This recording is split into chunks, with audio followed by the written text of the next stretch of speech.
Right now, The Walking Dead feels like a show split in half. One portion is trying to remain faithful to Robert Kirkman's source material, the final Commonwealth arc of the comics where a class-divided society continues to exist in the apocalypse. The other is an entirely new arc invented by the show itself, facing off against the Reapers, a new murderous threat, as Daryl infiltrates them and Maggie and Negan have to work together to beat them.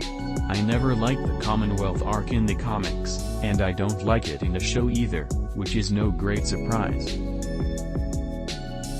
But I love what The Walking Dead is doing with its own original storyline, especially the interactions between Negan and Maggie, which peaked in an absolutely fantastic conversation that addresses something I've wanted to talk about for years.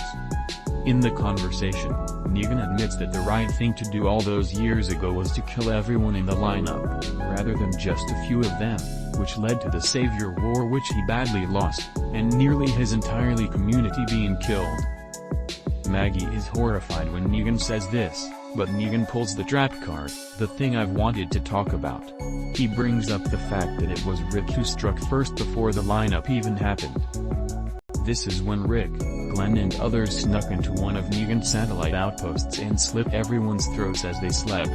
Between this and Daryl blowing up some saviors, war was essentially declared on Negan before the famous lineup even happened. Maggie counters by saying that there were no women and children at the outposts, and that Negan was worse because he was executing people in front of their families.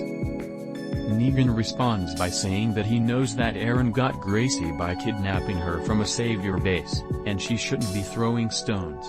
The men in the outpost were husbands, boyfriends, and fathers to children like Gracie, after all. And by comparison, Negan killing two men, albeit gruesomely, almost did not even seem like enough of a retaliation, given how many people Rick and his group had killed. Rick was cocky, and thought the outpost was the entire size of the Savior force, but learned the hard way that wasn't true, and lost countless friends as a result.